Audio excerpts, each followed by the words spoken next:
FBI, in people's minds, seems always been the side of the fight against evil, representing justice. But in fact, it's not entirely based on what they do. A large part of it thanks to the propaganda of media. The enemy within was one of their propaganda strategies.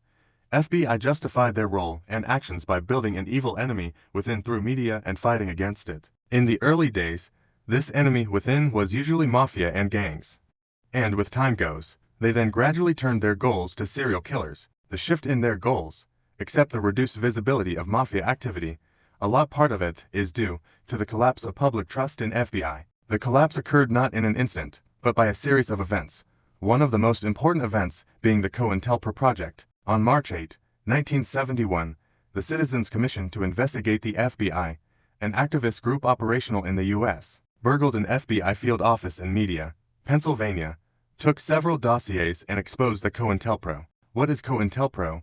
It is actually a counterintelligence program that the FBI monitors, infiltrates, slander and destroys domestic political movements. But FBI used a lot of illegal tactics, including illegal surveillance, intimidation, smear and even murder. One of the most famous goals of the program was Martin Luther King. In 1963, after the March on Washington for Jobs and Freedom, President Hoover singled out King as a major target for COINTELPRO, and FBI tapped into King's home and hotel rooms to make sure all of King's activities are under their control. In November of the following year, FBI sent an suicide package to King, containing recordings of his phone calls and his hotel room over the past 2 years, which even recorded King's sexual behavior. There was a threat letter in the package telling King, "There is only one way out for you.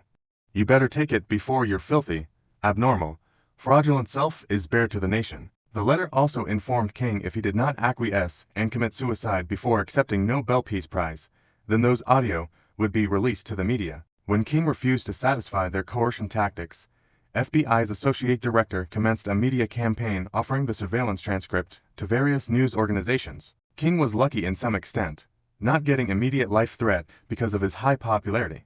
But the Black Panther Party members were not. The leaked documents indicate that the FBI had worked with local police to illegally hunt down members of the Black Panther Party without evidence, which even led to the assassination of its party chairman, Fred Hampton, by Chicago police. After these series of events, the FBI's reputation has collapsed, but they are still trying to rebuild it. As we have said earlier, they turned the target of the enemy within to serial killer. But how do they use serial killer? John Douglas is a classic example. As a former FBI agent and a master of criminal psychology, his reality was transformed into TV series and brought to the screen. In the series about him, Mindhunter, the FBI agents represented by him wrestle with a serial killer.